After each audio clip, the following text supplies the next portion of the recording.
अभी कल पाकिस्तान ने बहुत ही कायराना हमला किया है। कश्मीर के पहलगाम में पाकिस्तान से आए आतंकवादियों ने निहत्थे टूरिस्ट के ऊपर गोलियां चला दी। तकरीबन 27 लोग मारे गए। पूरे देश में गुस्सा है, पूरे देश में उबाल है और कहा जा रहा है कि पाकिस्तान से बदला लो। तुरंत क्विक रिएक्शन आया भारत सरकार का। 5 बड़े कड़क फैसले लिए। उसमें सबसे बड़ा फैसला सिंधु जल समझौता है। भारत ने इसको स्थगित कर दिया। कहा जा रहा है कि भारत सिंधु जल समझौता का नहीं मानेगा और पाकिस्तान को दिया जाने वाला पानी को भारत रोक देगा। और आपको मैं बता दूं, अभी तक पाकिस्तान के साथ में 3 युद्ध हो चुके हैं, लेकिन तीनों युद्ध में कभी भी सिंधु जल समझौता को नहीं तोड़ा गया, नहीं स्थगित किया गया। तो देख लो अभी की स्थिति कितनी टेंस है, कितनी तनावपूर्ण है कि इतने भारी युद्ध हुए तो भी सिंधु जल समझौता नहीं टूटा और अब टूट गया। चारों तरफ भारी तनाव है। तो यह सिंधु जल समझौता क्या है? क्या भारत पानी रोक पाएगा? इसके बदले पाकिस्तान क्या करेगा? पाकिस्तान कहां जाएगा? इस सब के बारे में अपन जाएंगे। सबसे पहले देखो सिंधु जल समझौता क्या है। देखिए सिंधु जल समझौता, इसके अंदर टोटल 6 नदियां आती है। 6 नदियां, इन सब को मिलाकर सिंधु जल समझौता बनाया गया। 6 नदियां इसमें आती हैं। इसमें 11.2 लाख वर्ग किलोमीटर का क्षेत्र आता है। कहां कहां का क्षेत्र आता है यह भी देखिए। 47% पाकिस्तान का क्षेत्र आता है, 39% भारत का आता है, 8% चीन का आता है, 6% अफगानिस्तान का आता है। और सिंधु नदी निकलती है चीन के तिब्बत से निकलती है। सतलुज नदी भी चीन के तिब्बत से निकलती है। जब ये वहां से निकलती है तो बीच में बहुत सारी नदियां भी जुड़ जाती है। रावी, सतलुज, व्यास, चिनाब, झेलम, ये सब जुड़ के 6 नदियां बन जाती है। तो इन सबको मिलाकर सिंधु जल समझौता कहा गया। यह समझौता 19 सितंबर 1960 को हुआ। भारत के प्रधानमंत्री नेहरू जी और पाकिस्तान के राष्ट्रपति आयूब खान जी के नेतृत्व दोनों के साइन हुए और समझौता हुआ। पूर्वी नदियों का पानी भारत यूज करता है, जिनका पानी है 20%, और पश्चिमी नदियों का पानी 80% यूज करता है पाकिस्तान। जब ये समझौता हुआ ना, उस वक्त ये भी कहा गया कि भारत ऊंचाई के क्षेत्र पर बैठा हुआ, ये समझौता भारत के लिए अनुकूल नहीं है, लेकिन भारत ने फिर भी दरिया दिली दिखाई और सिंधु जल समझौते का 80% पानी पाकिस्तान को दे दिया। एक मैप के जरिए देखिए, सबसे पहले सिंधु नदी निकलती है तिब्बत से। ये यहां जम्मू कश्मीर से होते हुए पाकिस्तान में पहुंचती है।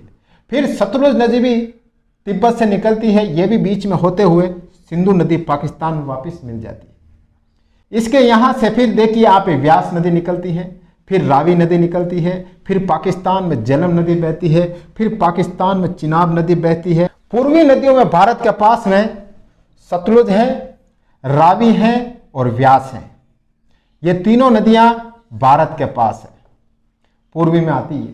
फिर पाकिस्तान के पास में पश्चिम नदियां आती है, जिसमें चिनाब है, सिंधु है और झेलम है। इन तीनों का पानी होता है 80% और भारत के पास इन तीनों नदियों का भारत यूज करता है पानी 20%।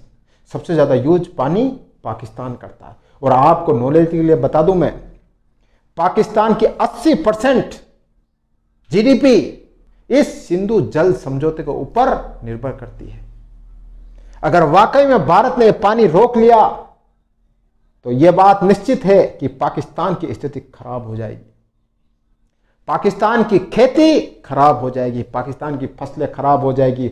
और पाकिस्तान में कई बड़े बड़े पावर प्रोजेक्ट चल रहे हैं लाइट के, वो भी बंद हो जाएंगे। अब सवाल यह है कि क्या भारत रातों रात पानी रोक सकता है सिंधु जल समझौते का?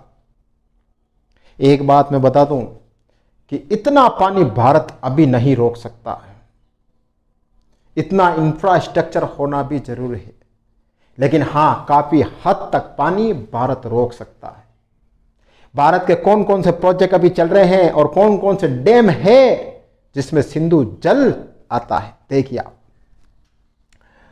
पूर्वी नदियों पर, ये रही पूर्वी नदियां, व्यास, सतलुज और रावी। इन पूर्वी नदियों पर बांकड़ा डैम है जो सतलुज नदी पर बना है और ये हिमाचल प्रदेश में है। फिर देखिए आप, व्यास नदी है, इस पर पोंग बांध बना है, यह भी हिमाचल प्रदेश में है। फिर रावी पर रंजीत सागर बना है, रावी नदी, रंजीत सागर पंजाब में है। फिर इसी रावी नदी पर हरी के बैराज है, यह भी पंजाब में है। यह प्रोजेक्ट अभी वर्तमान में पूरे हो चुके हैं और काफी सारा पानी इसमें स्टोर किया जा रहा है। अभी 3 प्रोजेक्ट नए चल रहे हैं जो अभी रनिंग है। वो कौन से देखिए, शाहपुर कांडी डैम, उज डैम जो कश्मीर में है और शाहपुर कांडी डैम ये भी जम्मू में है। सतलुज व्यास लिंक प्रोजेक्ट, यह भी प्रोजेक्ट अभी चल रहा है।